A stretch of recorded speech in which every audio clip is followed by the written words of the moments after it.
Hey, Battlefield, Glasse here. Whoa! What are those numbers? We broke 100k even after the free play was over? People want more of this. Like, those are some really good numbers. 2042 is somehow more popular now than it ever has been. Will these people be here like, I don't know, 3 months from now? But clearly people want to play Battlefield, and that is super cool to see. But it's also not the first time Battlefield has had a free play week. So what changed this time around? This is not the same game that released 2 years ago. It has come a long way, despite the lack of any substantial new content. But fixes and improvements aren't gonna be enough to bring people back. I think there are two major reasons as to why people are playing the game. One is that there's just nothing else to play. I mean, like Call of Duty, for example, is somehow less popular than ever. Like MW3 is still like a month-ish away from release. I think people are really itching for something different, and 2042 is bringing just that. But also, the new map is absolutely bopping, okay? It is bringing the heat. And I'm going to talk much more about the map here in a second, but what's important to know is that it brings a new type of gameplay that has been completely missing from 2042, and people are really enjoying it. So, somehow a massive win for Battlefield this week, both with the play numbers and the update itself. Speaking of the updates, this is the new map. This is Operation Metro. Redacted. This is a really interesting map. My initial thoughts were not great, admittedly, but over time, I really warmed up to it, and I'm really enjoying it now. But also, before we go any further, let's get Breakthrough out of the way. Don't do it.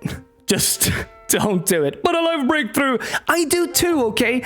I love playing Breakthrough. It's what I play most of the time, but not here, okay? I know some people like the meat grinder. There's a reason why this map was made in the first place.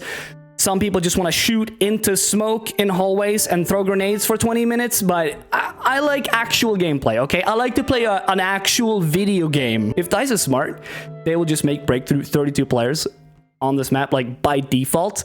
I think that would play way better, but I have a feeling the larger community is just not gonna like that. So let's move on to the more interesting thing, Conquest. And hey, it's really good.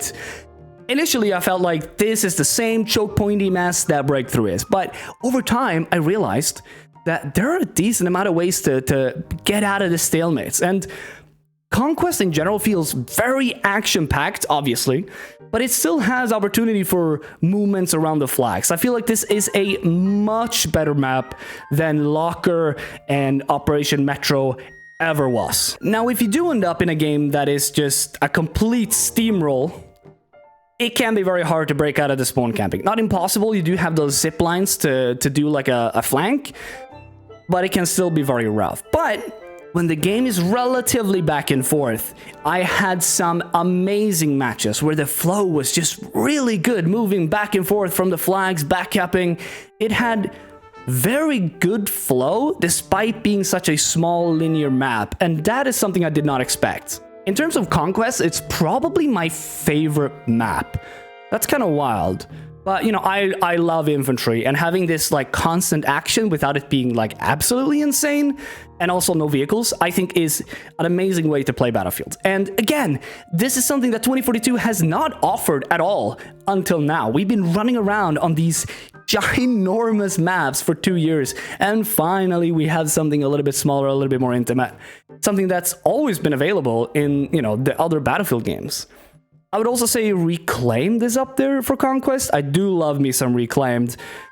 For Breakthrough though, all about Spearhead. I think Spearhead overall is the best map in the game by far, but yeah, I think we're yet again getting a really solid post-launch map. They really have stepped up the game design over at DICE, and I sincerely hope that this is not the end of 2042, and maybe with the, you know, new resurgence of players, we might just get a little bit more support. Just maybe. And it's not just the layout, but like the design is awesome. Set in this weird lab where they're doing some crazy stuff, like making cyborg zombies or something. This is the first time when I'm actually like interested in the lore of the game. There's also some zombie mode of some kind coming soon, so that's gonna be very interesting. I'm really looking forward to trying that out. We have these bigger like dome areas in the map, and you move in between them with these hallways. It's actually such a visually interesting map. It's really fun graphically just to look at.